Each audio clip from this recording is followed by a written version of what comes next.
Hello, chefs. This is Chef's KSA Podcast. I'm your host, André Natera. On today's episode, I have my friend, Chef John Brand, been a chef for over 30 years. He's currently the director of culinary endeavors in San Antonio, Texas, which he oversees and is involved in a lot of restaurants at the Pearl. This episode, we get into basically building a restaurant from zero. Everything from the RFP, dealing with ownership, creating the right concept, building a culture, getting the right team, hiring them, and what it takes to be successful. You don't want to miss this one. I hope you enjoy this conversation as much as I did.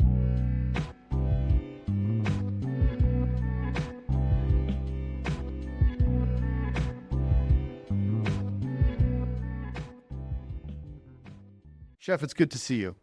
For people that don't know, because you have a very complicated job that you do. You're a chef, but you're also a lot of other things. And I feel like you got a lot of irons in the fire. So I can't do a good job explaining exactly what it is that you do, even though I did like my little 10-second intro. Can you tell people just kind of what your job is? Well, I mean, my history is as of a chef, but 36 some years in a kitchen. And now I work for a group, I think my title is Director of Culinary Endeavors, which encompasses a whole bunch of things to do with restaurants, with kitchens, with operators, and finding future operators. And another part of that is last year we founded a hospitality academy, and so we started teaching some classes, which is where you and I got reintroduced again as a speaker for this program. And now this academy is off and running, and now I'm just on a strategic advisor for it. But my role, as in my title, I work for a small equity group that helps fund other restaurants. In the portfolio of restaurants that you have, how many are you involved with? I'm involved with more than a dozen that we are primarily active in, and then we're also investing in more. So we have 3 more opportunities opening up next year, 3 more new spaces, 3 more the year after that, and 2 to 4 in 27. So for people that don't know, this is all mostly inside of the Pearl? Yes. Or is it all inside the Pearl? All of it's inside the Pearl, and the Pearl format is expanding. And so some great restaurants in there. Yep. And then, if there was an opportunity for a second gen space in there, we would be a part of that as well. So for people that are listening, people that are in San Antonio, obviously the CIA is right there, but you have a ton of restaurants with some great chefs. You have, the Emmer and Rye Group has the Pullman Market and Isidore and Ladino and Nicosi. Cured is there. Yeah. I'm trying to think of all the great restaurants that are there. Well, Southerly and Manchi Shu. I would also, recognize, the Southerly and Manchi Shu restaurant group that's big on property, who do quite well. But yeah, there's 28 plus restaurants on property right now. And in addition, there's a food hall, and within the Pullman, there's 4 restaurants alone. Yeah. So if you had to come up with what a winning strategy looks like, because obviously you've seen a lot of these restaurants come in, some be successful, maybe some more successful than others. What does a winning strategy look like for people listening that are thinking, I want to open up my own restaurant? What are some things that you need to take into consideration? I would, look at if you're going into business, you're going in there to create a customer. So what kind of customer are you going to try and create? And why do you need this, or why do they need this? So understanding how if you're going to create a menu, create a restaurant, create a space, what about it is compelling to draw a customer into it? And then knowing on your winning strategy of who is that customer, what is their household income, what do you expect to make, what kind of food are you going to serve that would drive a business? And if that guest is if you are serving some quick, fast, and easy and convenient, it's a short walk up, you're doing a great service, and plus your location is going to matter a little bit too. Mm-hmm. Who are you competing against, and what are you doing to stay in your lane? Like, what's your identity? So as a young chef or a young restaurateur that wants to get into it, you almost need your own board of directors to help guide you in that right path. You have a personal board of directors. You have a lot of different restaurants, and there's some, more fine dining, some Mediterranean, some Mexican, some. How do you, if someone's looking to build a restaurant and come into this group, how much are they looking at the competition and saying, you want to absolutely do nothing like this style of food? Yeah. Not only from a price standpoint, but also from a concept standpoint? Yep. And it's part of what we do is to help balance it out so no one cannibalizes each other. Mm-hmm. We don't really want to see it. And Yeah, a lot of places, let's say you take a burger, for example. A lot of places have a burger on the menu. We get that, but it's not the identity of the restaurant. Right. But items that are on the menu should stand out for what you have. So knowing who you are as a chef or what your restaurant stands for, those are the items that people are going to be drawn to. And having menu items that are, like I said, compelling and not groceries. Like you don't want to put stuff in there. If I can make it at home, why would I go out to have you make it? And then it's just a 1-800 I give up. I'll just go there to eat because it's what I already have. What do you mean by it not just being groceries? You're talking about just ingredients thrown up like you do at home. Yeah, exactly. Have what I'm more say an ingredient based chef. So I think sometimes I work best with sourcing. Work best with with minor manipulation. And what can you do from scratch that makes it taste good? What's the story behind it? Story is huge. You can't just put it on the menu and not expect to let it sell. It could BLT, but what's the story behind the BLT? Let's Right. make it. Let's come up with something.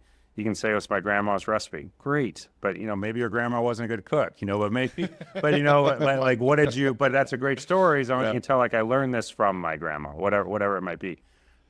So I suggest that your menu items and the balance of those don't run into conflict with what your neighbors are selling. Yeah. You think of commercial real estate, they'll put 2 nail salons in a commercial real estate because they can't. But you don't want to put 2 restaurants of the same kind next to each other because you want to have that variety. So there's this restaurant in Detroit that serves coney dogs, right? They're right next to each other, right? Okay.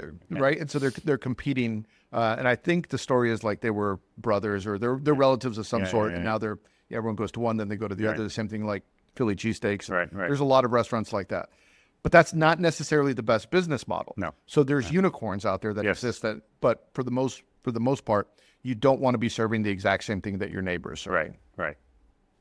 When I was still chefing, I used to get really frustrated when I would come up with dishes, and back then all chefs were borrowing inspired, stealing ideas, right? Yeah. And it would frustrate me, like someone down the street that's my competition would serve the exact same thing that I'm serving. It's like, steal from Chicago, steal from another city, don't steal from down the block. But back in the day, you used to steal from Culinary or something like that. Oh, I Right. got that. But before you could track it, now you have Instagram and digital, Yes. and you can track everything immediately. But back then, you could look at gourmet and say, I'm going to twist that. Right. I find a way to make it work and do it 100 times tonight. Have you ever been in a situation now where people are coming in with new ideas, and how do you guide them and say, hey, look, maybe that's not the right concept for what we're doing here? Mm-hmm. How do you have those conversations with chefs and restaurateurs when they're coming in so that they're good partners? I think showing them the landscape of the area, like what's missing, what we know is missing. I mean, anybody can pick apart a restaurant menu or how many restaurants are on that street that are too many, but helping them balance out, like, this is what's really missing. This is the information that we have. We kind of know when the traffic's coming. We know when based on sales, we kind of know what people are buying. We know what's missing. And just because it's missing doesn't mean you have to do it or you get to do it. Mm-hmm. If you want to fill a void in that menu item, let's have the whole concept work around that. Helping them balance that out, and then knowing what their sourcing is going to be is, can they get it year round, or is it just a quick seasonal thing? And if something is on the menu way past its season, the customer can spot that real quickly. No one wants to eat watermelon salad right now. Yeah, no. So for restaurants that are now coming in and now they're established, the brick and mortar is built, the operations are going, what is some of that winning strategy to stay open and have longevity in the game so that they're not, open one year and then all of a sudden they have this downturn in business and you're looking to get a new restaurant in there? I think it all starts with the guests, obviously. So if you're successful, you have guests in seats, and people vote with their fork, Right? And so you got to listen to that. You got to watch what you're serving, how much of it you're serving, and what is actually being cleared from the table as well, and that kind of tell you what your rate amount is. So getting to know the guest, and that starts with hospitality at the front door, and just inviting the guest to come in. I would recommend getting to know your customer a little bit, the regulars. So if there's some way you're able to keep track of things, you get to know names. Smile is huge, so that would open up a lot of doors as far as to staying open, is building that loyal clientele. And too often where they to a restaurant, there's just service, there's no engagement. Right. One of the things that you all do very well is you have this hospitality academy. We were touching on that earlier. But what's unique is that it pulls from all the different, from Hotel Emma, from the restaurants, you're pulling in future leaders and bright leaders to come and learn from, the brightest minds. Right. Myself included, right? So I think that's pretty interesting that that the investment in the people is there. Yes. Because you clearly have a culture of hospitality. And for people that don't know, like if you're in the San Antonio area, I've said this 1,000 times, the best hotel I've ever stayed at is Hotel Emma in Texas. It's amazing. And you could see the hospitality and the attention to detail. They just got 2 Michelin keys, right? They did, So, I mean, that says a lot. 2 Michelin keys. It's huge. I think it's incredible. But that whole area has really become, I don't want to say it's a food mecca in Texas, but it kind of is. It's evolving into that. Yeah. There's obviously other great spots in Texas, in Austin, Houston, and Dallas, but I feel like in San Antonio, like, wow, you could throw a rock and hit a great restaurant right there, right? Has the perspective changed from the San Antonio dining scene since the introduction of all these great restaurants? Yes. In the Pearl? Yeah. I think it's helped the rest of the city. I'd like to think that it's fun to have that sense of discovery, and people love to have that little, I found this place or I have this place, right? And some of them are at Pearl and some are in other parts of the city. So I do believe it's brought more energy to San Antonio. San Antonio is great as a tourist destination. It's great livable city. But most people only think of the Riverwalk. Right. Or the we're still on the Riverwalk, but we're just a mile and a half from the epicenter of it. Right.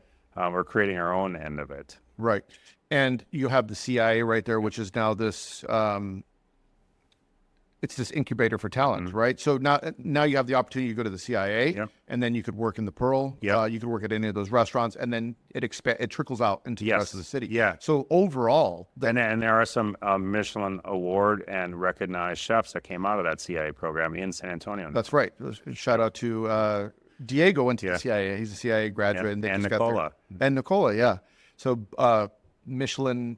It's producing Michelin star chefs. So that's a big attraction for young talent to move to San Antonio. It's becoming, it's giving the other Texas major cities a run for their money. Right. So let's just say, new restaurant is opening.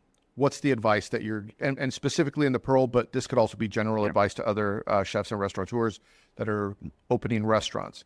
What is the advice that you're giving to a new restaurant owner to set them up for success? Outside of their funding, but knowing what their financial sourcing is and what their expenses are going to be. Too often they just want to do something, but they haven't figured out everything. Cooking is the easy part. Right. The rest of it is, and that's almost less than half the job. So knowing what everything costs, knowing what all your expenses are, what your lease is, what's all detailed in your lease, what your human capital costs are, which don't always get considered in. And then from that, what are your core values as an operator? Like, what are your non-negotiables that you want to have for yourself and also for your people and for your customer? So for people that have never opened up a restaurant, and there's a lot of young chefs that listen to this and that they have the dream of one day opening up a restaurant. On average, what is a brand new build restaurant going to cost? A couple million. Yeah. For an elaborate restaurant? Oh, a little bit more. Yeah, 4 or 5 maybe. Easy. And then for just the basic restaurant in a box. Oh, less than $1 million or less. And it's obviously that having a second gen space is great, but then you're kind of living with someone else's decision. Explain what that means for people. Second generation space, like it was a restaurant before, and the hood's already in place, and the equipment's probably 2, 3, 5, 10 years old. You might have to replace it, but you might be able to live with it and work with it. It might lower your entry cost to get into. So it's a little bit more turnkey. Yeah, exactly, and probably a quicker turnkey. So like you better have your concept and your ideas and your program down pat, because that build up, there's no build. It's like it's empty now. We need to go in there, and you have 3 months to get it up and running before you start paying rent. So you were talking about making sure that you understand your financials in and out. We talked about this with Tavel on the last episode. Like if you think you have $1 million, but you don't know where it's going. You don't have $1 million, right? No. You need to know where every single dollar is going and where your spend is, what your margins are, what your projected margins are, and then how to pivot. Yes. Right. If you're not hitting the numbers that you think. Right. And having almost an emergency fund. Right. Like what? So you never have to do a capital call. Like how can you stay so far ahead that your payroll account never gets below, that you can always provide for your people. So you said something interesting. So for people that are like, oh, I want to open up a restaurant, and then they're like, what's a capital call? What is that? So what is that phone call? Well, a capital call would be like, you need some capital to make payroll. You need, and you're going to look to your investor. Right. We didn't make enough money. Yes, exactly. And we have X amount of employees that need to be paid. Yeah. And you have a percentage in the business, and maybe you're 50-50. Maybe I would recommend everybody is 51 or 49. Right. And then someone gets that, pick up that missing piece. So the capital call is usually probably not so great. No. Because normally that means there's other things going on. Yes. Right. And someone needs to come to the table. Now, a quick capital call, if you're active and operating, well, that might mean, there might need to be a reduction in staff, and one of those investors needs to come in and work, basically, to help offset some of the costs. So for restaurants that are in that situation, you're opening up a restaurant, so now okay, we know where our money's going. Now, what are some of the other things that we're looking at? How do we build that identity of what that restaurant looks like to make sure it's successful? It kind of goes back to what is your local market relevance in the community? How are you going to show up in the community? And what do you can't tell the customers what they need. And, they're going to tell you what they need. So listen to your community and like advice would be like, what's missing in your area that you feel like you have a need to compel, a need to do? Because if you start telling me you need to eat my food and you need to eat it this way and you're going to love this and we're only open for 5 hours a day, they're like, we don't need that. It doesn't work here. It doesn't this community doesn't it doesn't fit anywhere, and you have no competition for it. Right. I talked to a lot of chefs. I was talking to a chef the other day, I won't say who, but it's almost like, and this has happened, this has happened. The owner gets a phone call from one of their buddies. Hey, I ate in your restaurant. You really need this on the menu. Yeah. And I really think it would be better if you started doing this, right? And they don't really know anything about this is the owner's friend, personal preference. And so the owner gets a lot of this feedback from their friends that they invited in to eat, who don't eat at that restaurant regularly. They just came in and then that trickles down to the operators and say, hey, we need a rebrand. My friend says we need chicken fingers on the menu, right? Right. I had it somewhere since I moved across country for a job, and the first thing I did is I rewrote the menu from what was existing. It was a second-gen space, and I took it off, and sure enough, one of the head people comes up and says, you can't do that. It's my wife's favorite dish. I'm like, I didn't move across country to make a crab cake. I'm not doing Right. So how do you manage the relationships between the people in the building, the chef operators, owners, and then the investment team, the people that are financing it? And so it's now that 49-51 split. Someone has 51% of the vote, but sometimes that 51 or more, right? But that 51% of the vote sometimes wants to do things because they have those knee-jerk reactions. They do. I think it all comes back to relationships. It just comes to being approachable and always being able to have a conversation and talk through things. And if there is a red flag, being able and willing to answer any question, and talking through it, not telling people what to do. I think they're the genius, they're the artist in the room. Let them do what they know best. Yeah. And just help and steer them a little bit if they need it, but don't. But last thing, we've all had a lot of bosses. No one needs another boss. Right. They need some help, need some guidance. It kind of goes back to that board of directors comment. Like, have some people who are your mentors, who are your guide, who can you take a little wisdom from? What would you do in this situation type? Ask a lot of questions and listen. I've said this before on Chef's Space. I said, you have capitalists hiring artists, and then they wonder why the relationship doesn't work. Yes. Right. Yeah. It's a restaurant business. It's like, no, I'm in it for the art and craft of it. It's like, okay, it's like oil and vinegar, right? I would say, I've had plenty of people come and tell me what kind of restaurant I need there. Like, well, I don't need that right now. So going back to the subject of a new restaurant coming in, how do they look at the org chart? Like, how are they developing not only just the restaurant, but also that org chart when it comes to the opinions at the table? Mm-hmm. the org chart is the person at top is the one who's making the decisions. But who else is going to be there when they're not there? Because they're not going to always be the main operator in the building at all time. But who do you call when there's an issue? And that issue, you hope you don't have to call, or you have to do an emergency text at some point because something happened, because they'd already be aware of it and they would just handle it. But who is their first lieutenant? Who's the one on the line? Who's their chef de partie? Who's the one you can go to? Who's the one that you can count on being there? So as long as they have that involved, and it's not just based on a random schedule, that who's in charge at all times, who's going to be in the building. And that's huge. Presence wins. There's plenty of vacant owners and operators, or for a while, there was back in the day, there was a lot of restaurants where the chef's last name was not here. Oh, chef's not here. Right. Or chef just left. And you change the name. I came in here looking for that person, or the guest was looking for that person. Yeah. And they had a new last name. Vegas had a problem with it. Right. That was the Vegas problem. Yeah. Where's Gordon Ramsay? Where's Joel Robuchon? Right. That's why, like your comments of, shake in, shake out. Yeah. Everybody knows if that person left or not. Yeah. When you're building that org chart and you're looking at the team that you're developing, how important is it to make sure that the right positions, not just the right positions, but the right amount of positions? Because a lot of times we open, it's like, we need a somm, we need a back waiter, we need 2 back waiters, we need an expediter, we need 2 hostesses, we need the dream maker, and and you have all these ideas. And it sounds good when you're just opening the restaurant and you're creating dreams. It's a lot of payroll. And then the reality kicks in.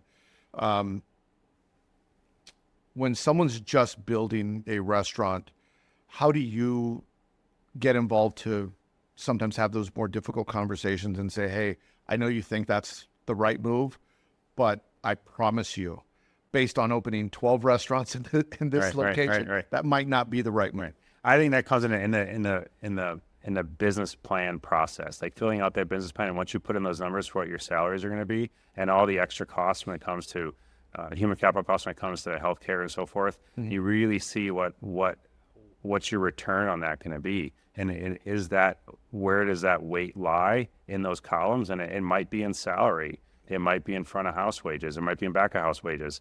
And then that almost helps determine your menu. Like, how deep is a wine program going to be if we don't have a somm? Or what are we trying to fill here? Because when you start filling out those numbers for first year, second year, and then you blow that up to 10 years, you're going to see, like, when are you going to expect to return, and when's an acceptable amount of time to expect to return? 2, 3, 4 years would be great. It takes a couple years for a restaurant to get its footing and its identity and to kind of come out of get its groove. But that they should be making money by 5 and 6, 7 years. It should be. But if they're not, then there's a problem in that business plan somewhere where their expenses are. And you would know that up front, I guess, is my point, before you guys would, you want all this? Yeah. Now you need a building. You can't just raise menu prices there to meet that. Like, now you might have to open up for a lunch service or a breakfast service, whatever it is, to cover your costs. Right. And a lot of restaurants, when they're opening up, like, you have these ideas, like, I want a dinner-only restaurant, closed 2 days a week, and, everyone gets 2 days off, or we're going to go to the 4. Like, it all sounds great until you put it on paper and you're like, how are we going to do this? Right. One of the challenges, and I push back on this, is a lot of people are talking about, like, the industry needs to change, and it leads to look at this, and, like, the reason I don't touch on that subject a lot is because I don't know how to fix that problem. It's like, I don't know how to fix where all flows 2 days a week. Everyone gets 2 days off, 4-day work weeks. Everyone only works 40, because there's a lot of other problems that go into that. There's a talent pool. There's a limited number of resources that you're working with in terms of the people that work in the kitchen. There's turnover. There's demand. We're not making up. We need to open up for brunch, which is like my pet peeve, right? We're not doing, business isn't great. Open up for brunch. Solve it. Yeah, you got to figure it out, right? So a lot of these conversations have to come up in the restaurant world, and I don't know how to solve it. That's why I don't necessarily say I got all the answers. This is what it is. Specifically with that, because I do think that at a certain point, when you're looking at the business, you realize it's not a playground, and your margins are that thin, and sometimes you're not making any money, and you're pulling, you're working through a slow summer at a negative. Because you're going to make money in September and October, or whatever the case may be. That's something that I think a lot of people don't fully factor in when they're opening up their first restaurant. I was talking with Tavel on the last episode, and we were talking about COVID. And we were saying that when it was announced in Texas, it was during South by. And so a lot of these restaurants were sold out, booked for private parties, and they had their bills paid for the next 3 months. Yeah. And then when South by Southwest canceled, all these other restaurants just lost the amount they lost the money that was going to carry them for the next 4 or 5 months. Right. And so when you're opening these restaurants, how important is it to have these mitigation plans in place? Massive. Yeah. It's massive. Is that part of the opening strategy that you're talking yeah, about? it's operating expenses, like your pre-opening expenses, as well as like what's going to carry you, and then how far, because you'd hate to go down the road and realize that you're just bleeding right away, because that's no fun for anybody. And it could be those costs. You got to find out where those costs are tied up. Some will say, well, it's in the menu. We got to fix the menu and put different things in the menu, and then you lose your identity because you keep changing it and shape shifting it, or you change the staffing payroll somehow. Like I've seen people go from, well, they've been hourly, I'm going to make them salary this week. I'm like, you can't just do that just to save costs. Well, and also we were talking about this earlier. The owner comes in, or an owner comes in and says, "Hey, I talked to my friends.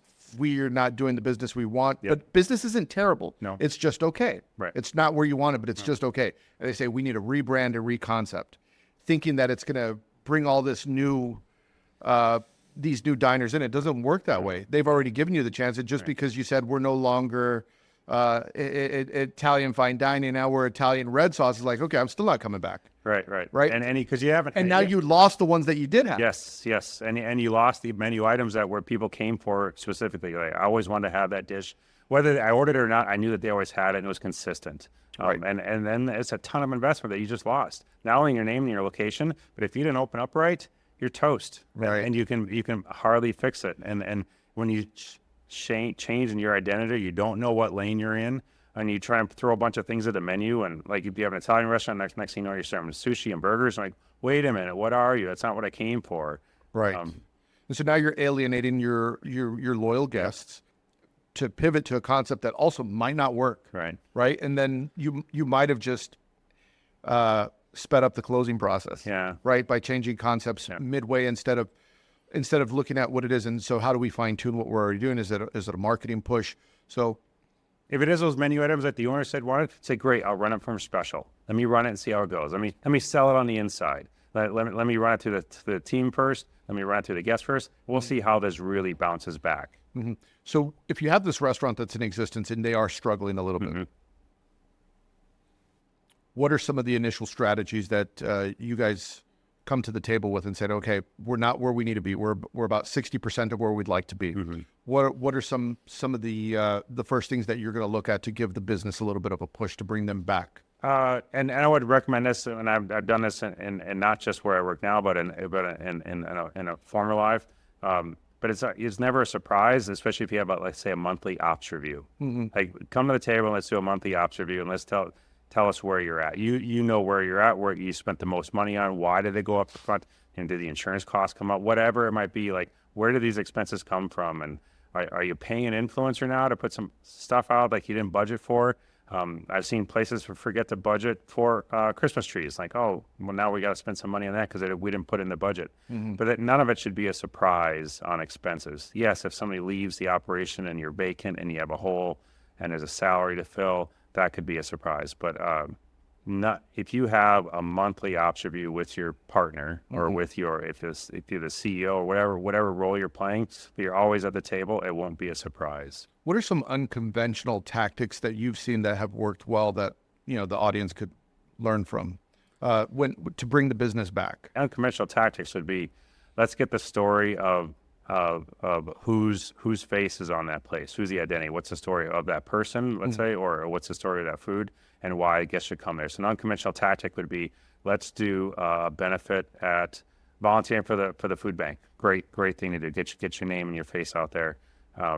There's always a charity event going around, and always being present at those, because how you show up in a community is going to help bring in some more guests. Yeah, you might be just serving a little something on toast, but you're going to engage with some guests that you wouldn't normally get a chance to see. And if it's at the right market, let's say, if it's at the right place, if maybe you have a favorite farmer, maybe you go to their farmer's market and you pop in and do something with them. Like, partner up with somebody. There's tons of access, but if you don't show up in the world and you just play, I'm quiet, I'm hidden, don't look at me, or if you show up too forcefully and start telling people what they need to eat, then you're not really being present to it. But be open and available. I mean, humility is the biggest thing, open and available, the willingness to learn in the face of reality. Yeah. I know because of what I do, you got to put yourself out there. People need to see you, right? So whether for me it's like the podcast or social media, whatever, it's good to be relevant. It's very good to be relevant. Have the right guests on for me. But one of the things that I used to do when I was a chef, and I would advise this for people, this is kind of an unconventional tactic, is get on some boards. With some different organizations, whether it's the Food and Wine Board or the Culinary School Board, get people to know you. One of the things that I used to do when I would do like the food festival circuit, especially if I was on the board, right, which always helped, is I'd say, I want this spot between these two restaurants. Right. Because I know if they're coming to the hottest barbecue spot and they're coming to the hottest restaurant and I'm sandwiched in the middle, right, you're gonna get some ancillary. Right. So positioning yourself at these food festivals, being at the right ones. And that's also something is like every now and again when I was a chef, I would say, I want to be in as many food festivals initially as I can. And then after a while, you pick and choose, right? Once they know you, it's like, no, I don't do that one, but I will do this one. And you get into the right ones. Who else is going to be there? Okay, right. And you start to associate your name or your restaurant or your brand with these other ones. So everyone just assumes, okay, they're at the same level. And I think that's something that a lot of people don't see the immediate ROI when they do these food festivals. But as a young chef, I would recommend you volunteer one of those. Yeah, because no one's going to turn down free help. Like, chef, I'm here, I work here, I'm going to school here, whatever it might be. Let's go and just watch and learn and do whatever they say. You're going to get connected, but you're going to witness so many things that you could never get in a day of school or a day at work. Right. And all the people you're going to run across, like I saw them perform that. I saw them do that. I saw how popular they were or how least popular they were, what dishes work, what don't. But that's advice for a young chef. You want to get out there and see what really works with the crowd, because there's some fantastic personalities out there. And something else, just shake their hand and say, hey, I'm looking for a job. Yeah. If you're hiring. Right. And you'd be very surprised how many chefs are going to say, you know what, I have a vacancy. And now I know your name and I know your face. Right. And I like the fact that you helped me, you're in. Right. Sometimes it's just that easy. Right. And that's what's great about the guide that came out. But I remember back when the Zagat guide was around, you would get applications from people who would say, like, I saw your restaurant in the Zagat. I want to, can I work happened to the Zagat? I don't know. I was thinking about that the other day. It turned into something else. I forgot what it was. But I remember getting like actual letters from people saying, I saw you do you have any opportunities? I mean, that's like pouring honey down your ears as a chef. Like, I'd like to work for somebody who was recognized. Right. And if you are at these festivals or these events, the volunteering, like, for whether it's Share a Strength or No Kid Hungry, whatever it might be, you can get in front of these folks and it could help your career quite a bit. Yeah. I want to talk about two things. I want to talk about the business plan, the beginning stages when someone's opening up a restaurant, and starting with the business plan, but then also going into the RFP. What is it that makes a good business plan for the person that's opening for the restaurant, but also for someone that's reviewing the business plan and looking at the RFP? What are you looking for also? I'm looking for their voice and a part of it. I don't want the business plan where they're just numbers filled in and then they have to try to meet those numbers. I like them to help fill it out, and we'll go by each day part. Like, what do you think you're going to do for lunch on January 17th, and then what's your average check going to be for that? And then we'll kind of look at that through seasonality and do that for every day of the year. What days are you going to be closed on Christmas? And we'll make sure we cross that day off, and then we'll do all that math. And how many guests do you think you're really going to do? And knowing in the area what your comp set is, how many guests, how many are they doing? And if you have access to that information, or if you visited those restaurants, like, man, they're jamming for lunch. Okay, I could probably get some of this business, or they're really slow for lunch. I'm not going to get much at all.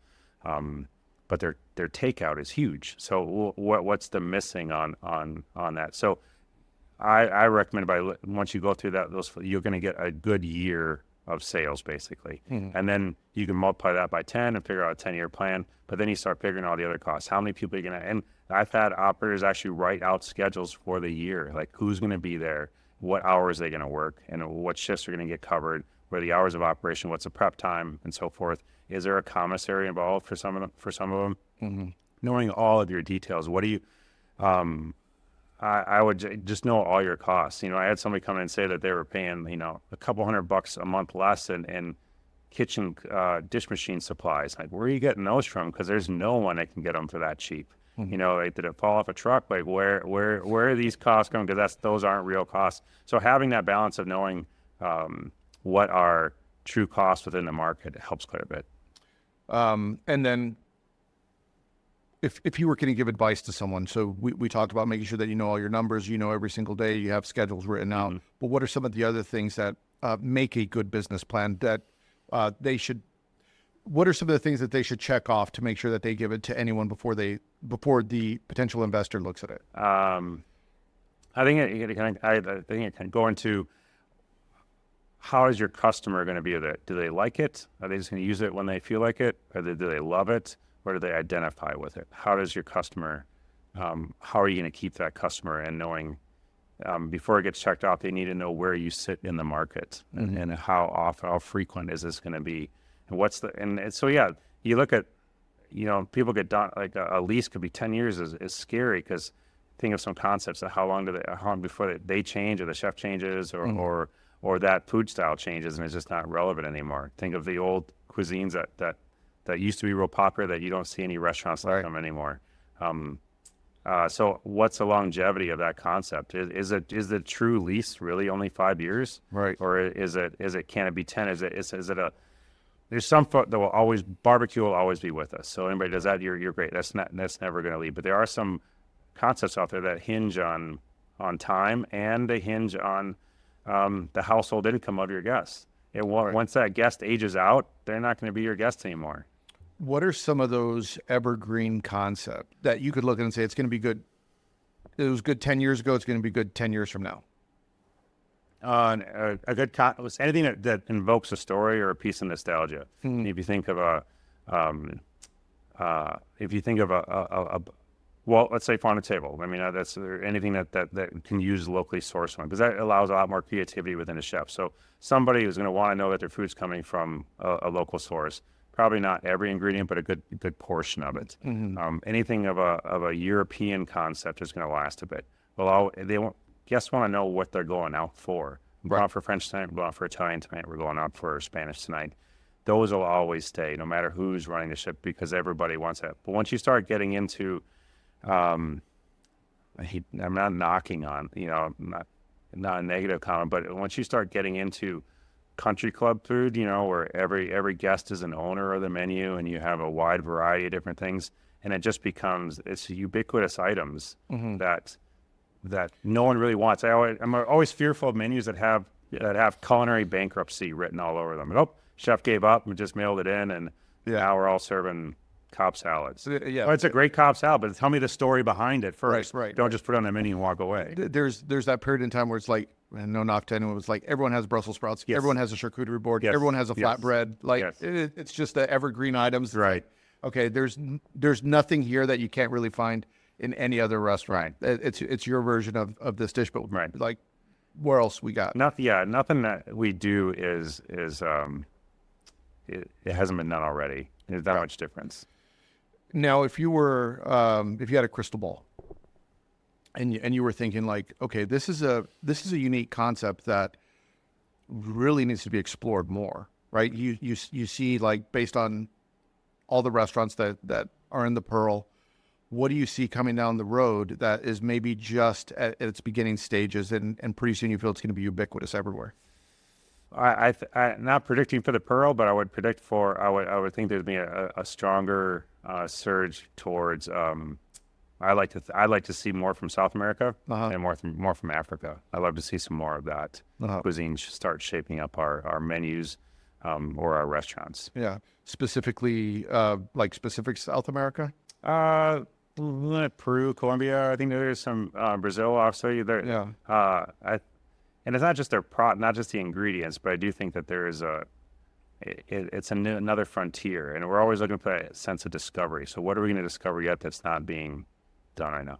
I'm not predicting anything, but I would like to think that we've covered a lot of ground in the last 100 years. That's in the United States. That's undiscovered territory. Yeah. So I want to talk about, again, we're building a successful restaurant. One of the most important things is employee retention, making sure you have the right team, hiring. What are some of the strategies that you think are the most successful to make sure that you're building the right team, building the right culture, and also through building that culture, you have great retention, low turnover? It's it's always hiring the right person, but knowing what that person, if they have a goal and a succession plan for themselves, someone that just wants to be a soldier and be a line cook, that's fine and good, but they should also have a dream as well, and what they want to, and where do you see them in your organization? Have a goal for them as well. Do you have like specific hiring questions, and how you filter people out? Yeah, I mean, Personally, personally, yeah. I want to know what they cook on their day off. Yeah. I want to know what they spend their money on. And when it comes to food, if they have just a couple knives but a whole lot of tattoos, maybe not the right place to be putting your money at. What are they spending their money on travel to go out to a bunch of different restaurants? Have they experienced the range of barbecue to taco stand to Michelin? Where have they been that really inspires them, and where do they want to go? Where is there? If they're super happy to stay in that same place, fantastic. Let's explore everything in this area and get to know the entire market. And that means not just like restaurants, but all run the gamut of a high dollar to low dollar one. When you were still chefing, were you putting people through like a cooking practical? Yeah.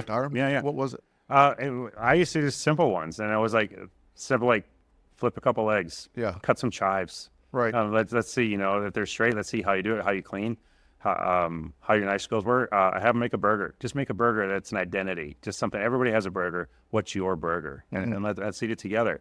So those are, I used to do make a vinaigrette, do the whole thing, bake a cake, whatever it might be, based on the job. One hand quenelles, that was a big one too. That could tell you a lot right away, right. Off of somebody. Yeah, I would always do a little bit of something again, and that wasn't just make a whole dish, because then that's kind of staged, or some people would try to bring in food. Like no, get on the line and just work with somebody. I want to see how you connect with them. Right. It's interesting that you say like cut chives or make a one-hand quenelle. Sometimes flip an egg, right? What I would tell people is like make an omelet, dice an onion. That's it. That's all I want to see. Yeah.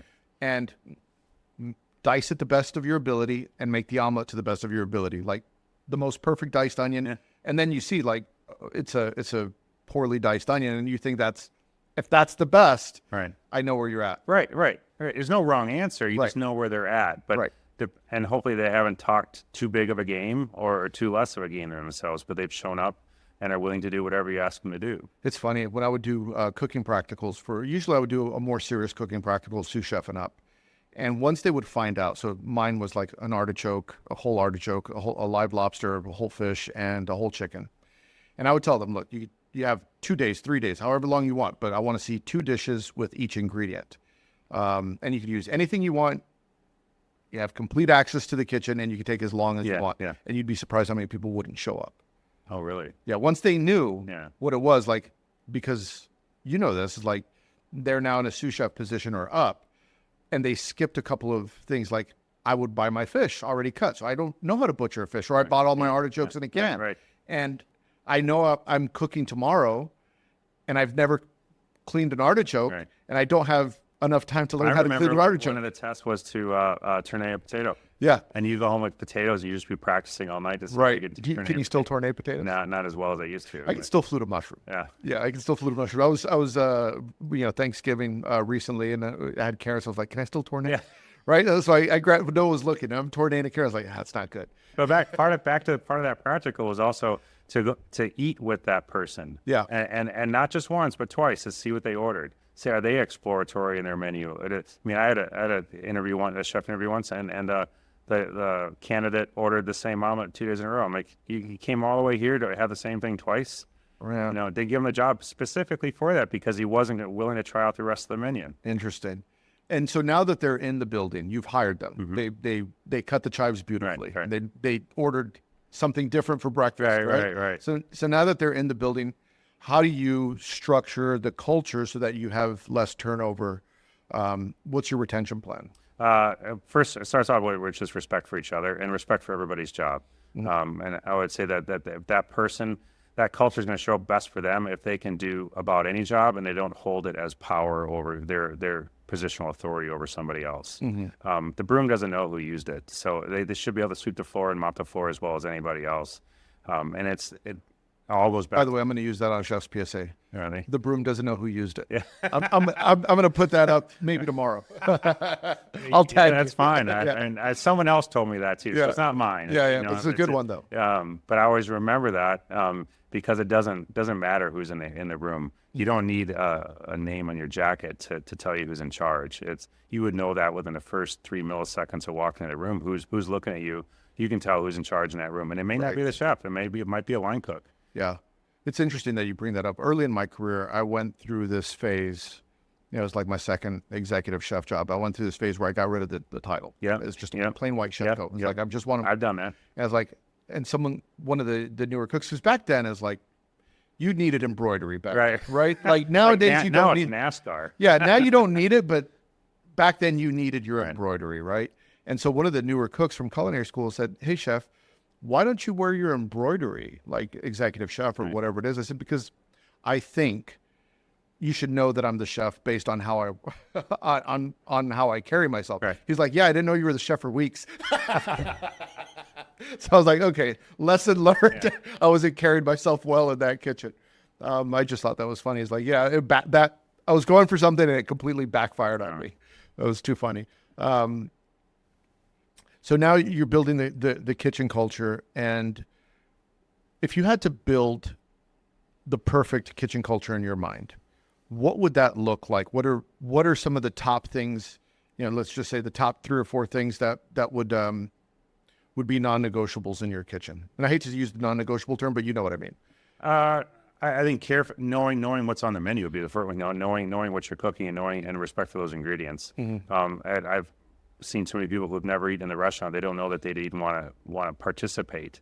So an invitation to participate, and then getting to know real quickly who they're working with. And it's all because you only know as much as the people you work with. But if you come in with your head down and you walk in wearing headphones, you're already disengaging yourself from the process. Asking a ton of questions, asking if there's notes or how it was done, if there's any record of it, so you're staying on track. Asking for help is a huge one. Asking if you can stay longer. You're like, is there anything else you need? That's what the best words you can say is like, what else can I do for you, chef? Or what else can I do? So I would look for a culture that's helping each other, and that's going to show up really well. If you just do your station, do your job, do your thing, and do your prep list, and then you're out, that's not participatory. But how do you create that culture if you're taking over as a chef, or you're opening up and you're starting at zero, and maybe these people don't know that those are the things that you're looking for? Part of that would be part of the interview process, so it wouldn't be a surprise to them that they should know their job well. I would know their job well, and I could do it, but I wouldn't use it as power, and no one else should use it as power. That it's not I think that culture of I guess working together and not being told what to do. So people tend to have some context and some stories for what you're doing. Like it makes it easier to relate to. One of the ubiquitous challenges that we have in the industry, it's everywhere, is there's sometimes a clash between the service team and the culinary team. How do you bridge that gap? What are some things that you've seen that are successful? Family meal. Family meal? Yeah, sharing a meal together. Inviting them to participate in the plating, in the plating or in the service of food. Too often we look at food like standing up. We're always looking at sitting down, and they're the front line. So asking them for their feedback. Yeah. Do you think this is a hot topic, right? Do you think it's better to have one person in charge, the chef or the GM, or do you like the 50-50? I think there always needs to be a 51-49. Yeah, and then it can be if it's a dining room and it affects the dining room, then that person should be 51.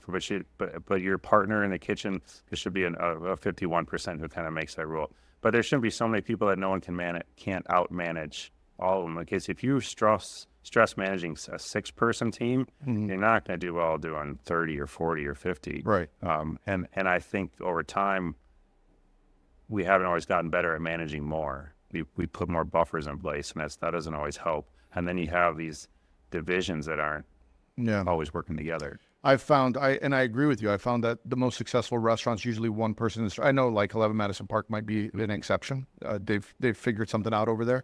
But I've seen in my career and in most successful restaurants that I know, there is usually one person that has 51% of the vote. Yeah. Yep. On top of that, if I had to go even further, I would say that one person is usually the chef. Yeah.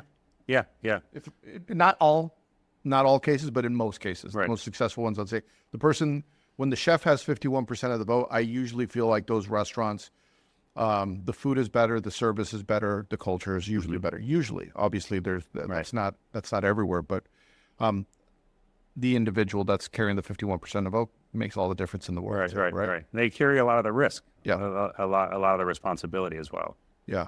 No, it's interesting that you say they carry a lot of the risk, because they do. And I think a lot of people underestimate sometimes when you're coming up as a young cook and you see that person, they say, well, they get all the glory, they get to put all the dishes on the menu, they get all this stuff, and I'm over here chopping onions all day and they're taking credit for my work. Right. It's like, yeah, but they're also carrying all the risk. Right. You only see the positive of what they go Right. through. And I would ask those people, ask questions of that person in charge. Like, how did you get here? What did you make? Any advice for somebody else? What would you tell somebody who had that question, to know what they went through? Because you might look at it like that way, but you think of your first chef job, that was a huge amount of weight that you were carrying, and nobody knew that but you. Right. And you can't show it. And you show it maybe to your close inner circle, but a lot of people don't understand.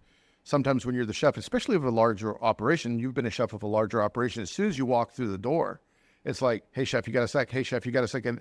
You got to go to hey, chef. And no one's ever coming to you for something positive. So, right? Like, how's your day? Always falling. Yeah. The best thing is going to happen in the first part of the day. And you could be the best thing that happens to that person that day. Right. So you have to show up positive.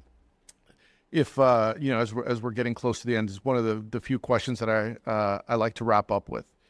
If you had to give advice to a young green cook that's just starting out in the industry and just wants to make it in the world, what would be something that you need them to hear now that you wish you had heard when you were just starting out? Smile, make connections, be present, be available. I grew up in kitchens where talking was the ruin of authority. And so the less said was more powerful. And now you have to talk more. You have to be more empathetic, be compassionate, be kind. That wasn't always the case. It was not everybody. You do have a voice, and you be collaborative. So I would encourage the young people to smile, be engaging, be collaborative, get some thoughts, and participate.